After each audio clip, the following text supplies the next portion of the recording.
आज Doubtnut app download करें। Doubtnut पर अपने सभी गणित, रसायन विज्ञान, भौतिक विज्ञान और जीव विज्ञान के डाउट्स का करो सफाया। बस प्रश्न की फोटो खींचो, एक ही प्रश्न को क्रॉप करो और तुरंत वीडियो सोल्यूशन पाओ। अभी डाउनलोड करें। हेलो फ्रेंड्स, हमारा क्वेश्चन यहाँ पे दिया हुआ है कि जीवमंडल एवं जैव प्रणालियों में जल की उपयोगिता को समझाइए। ठीक है, तो देखते हैं इस क्वेश्चन को हम लोग। तो हमारा क्या दिया हुआ है, जीवमंडल एवं जैव प्रणालियों में जल की उपयोगिता। ठीक, तो जीवमंडल एवं जैव प्रणालियों में जल की उपयोगिता। ठीक, तो हमारा जो जैव मंडल है या जैव प्रणालियां हैं उनमें हमारी जल की उपयोगिता को बताना है। तो सबसे पहले हम यहाँ से शुरू करते हैं कि ये जानते हैं कि जैव मंडल हमारा होता क्या है या जैव मंडल हम किसे कहते हैं। ठीक है, जीव मंडल। तो जैव मंडल जो है हमारा पृथ्वी के चारों ओर, जैसे कि हम पृथ्वी के चारों ओर जो देखते हैं, ठीक है, तो पृथ्वी के चारों तरफ व्याप्त हमारे जो 30 किलोमीटर मोटी वायु, जल, स्थल तथा मृदा तथा शैल युक्त एक क्या होती है, जीवनदायी परत होती है। ठीक है, क्या होती है ये, तो पृथ्वी के चारों तरफ,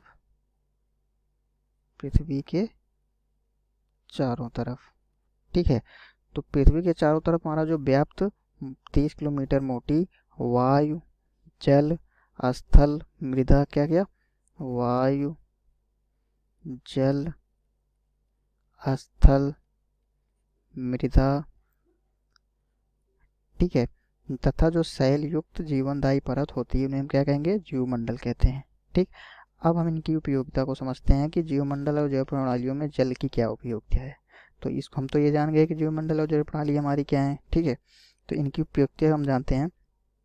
तो हम जानते हैं कि जो हमारे सभी जीव होते हैं, ठीक, तो सभी सजीवों के शरीर का जो मुख्य भाग होता है वो जल द्वारा निर्मित होता है। ठीक, क्या होता है हमारा, सजीवों का मुख्य भाग किसके द्वारा निर्मित होता है, हमारा जल द्वारा निर्मित होता है। ठीक है, जल द्वारा निर्मित होता है। ठीक, तो हम जानते हैं कि मानव शरीर में हमारे लगभग कितने, 65%। तो मानव शरीर में 65% तथा कुछ पौधों में लगभग 95%। ठीक, कुछ पौधों में, मानव में 65% तथा कुछ पौधों में, ठीक है, सभी पौधों में नहीं, कुछ पौधों में लगभग हमारा 95% क्या होता है, जल होता है। ठीक है, क्या होगा, 95% जल होता है। ठीक, तो हम जानते हैं कि सभी सजीवों को, ठीक, जो हमारे सभी सजीव होते हैं, तो सभी सजीवों को जीने के लिए, ठीक है, तो जो हमारा जल है वो क्या होता है, बहुत ही महत्वपूर्ण है हमारे जीवन के लिए। ठीक, तो अन्य द्रवों के तुलना में हमारा जो जल है, ठीक है, तो अन्य द्रवों की तुलना में जो जल का विशिष्ट क्या होता है हमारा, ठीक, अन्य द्रवों की तुलना में, ठीक है, तो जल की जो विशिष्ट ऊष्मा होती है वह क्या होगी हमारी, तापीय चालक, पृष्ठ तनाव, द्विध्रुव आघूर्ण तथा परावैद्युतांक के मान क्या होंगे, उच्च होते हैं। ठीक है, मतलब कि जो हमारे अन्य द्रव होते हैं उनकी तुलना में क्या क्या हमारा, पृष्ठ तनाव, जल की विशिष्ट ऊष्मा, पृष्ठ तनाव,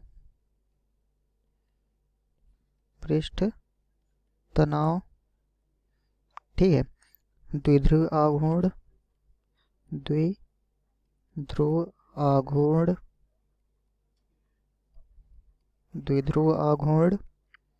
परावैद्युतांक का मान,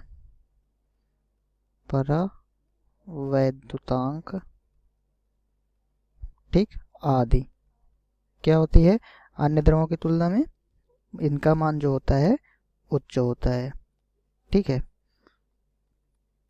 उच्च होता है, मतलब कि अन्य द्रवों की तुलना में हमारा जो जल का पृष्ठ तनाव, द्विध्रुव आघूर्ण, परावैद्युतांक आदि क्या होता है, उच्च होता है। ठीक है, तो इन्हीं गुणों के कारण हमारा जो जीवमंडल में जीवन की जल की भूमिका क्या होगी, महत्वपूर्ण होती है। ठीक है, तो इनके जो जल की ये सब जो हमारे जल के गुण हैं, ठीक है, तो इन्हीं के जल के गुण के कारण, इन्हीं सब जल के गुण के कारण, ठीक, तो जल क्या है हमारे लिए, महत्वपूर्ण है।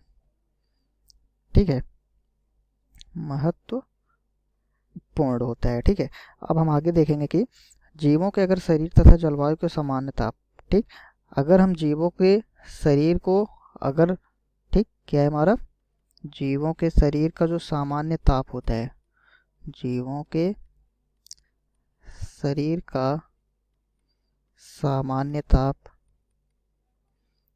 सामान्य ताप, ठीक है, तो जीवों के शरीर का जो सामान्य ताप को बनाए रखने के लिए जल की वाष्पन ऊष्मा तथा उच्च ऊष्माधारिता की उत्तरदायी होती है। क्या होता है हमारा, जो हमारे जीव के शरीर का जो टेम्परेचर होता है सामान्य ताप को बनाए रखने के लिए इनकी जो वाष्पन ऊष्मा होती है, ठीक, वाष्पन ऊष्मा तथा ऊष्माधारिता, ऊष्माधारिता,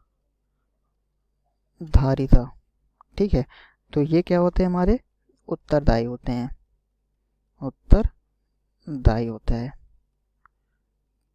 ठीक, अब आगे हम देखेंगे कि हमारे जो वनस्पतियां होती हैं, ठीक है, तो वनस्पतियों जो होती हैं इनके प्राणियों के उपापचय में अणुओं के अभिगमन के लिए उत्तम विलायक का कार्य करता है। ठीक है, क्या होता है हमारा, यह जो हमारा वनस्पतियां होती हैं तथा जो प्राणियों, ठीक, इनके अणुओं के मध्य जो उपापचय होता है, ठीक है, तो उनका क्या करती है, अधिगमन के लिए उत्तम विलायक का कार्य करती हैं। ठीक है, और जल में पौधों में प्रकाश संश्लेषण क्रिया के लिए भी क्या होता है, आवश्यक होता है।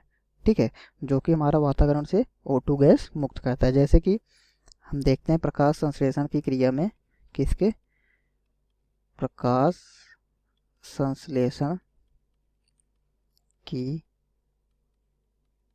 क्रिया में, ठीक, प्रकाश संश्लेषण की क्रिया में जल पौधों में प्रकाश संश्लेषण की जो क्रिया होती है उनके लिए भी क्या होता है हमारा, आवश्यक होता है। और ये वातावरण में हमारा कौन सा, O2 गैस मुक्त करता है। जैसे अगर हम रिएक्शन के द्वारा देखते हैं क्रिया के द्वारा, तो 6CO2 carbon dioxide plus 6H2O, ठीक है, अब इसको हम क्लोरोफिल की उपस्थिति में, ठीक, क्लोरोफिल की उपस्थिति और प्रकाश संश्लेषण की क्रिया कराते हैं, प्रकाश संश्लेषण की क्रिया कराएंगे क्लोरोफिल की उपस्थिति में, तो हमारा क्या है, तो C6H12O6 ग्लूकोज और प्लस O2 क्या करता है, ये वातावरण में मुक्त करता है। ठीक है, तो ये हमारी क्या हुई, तो हमारा क्वेश्चन था कि इनकी उपयोगिता, ठीक, तो जीवमंडल और जैव प्रणालियों में जल की उपयोगिता। ठीक है, तो ये हमारा आंसर हुआ। आशा करता हूँ आपको समझ में आया होगा। Thank you. कक्षा 6वीं से 12वीं से लेकर नीट, IIT, JEE वो एडवांस के लेवल तक 1 करोड़ से ज्यादा छात्रों का भरोसा। आज ही डाउनलोड करें डाउटनेट ऐप या व्हाट्सएप करें अपने सारे डाउट्स 8400 400 400 पर।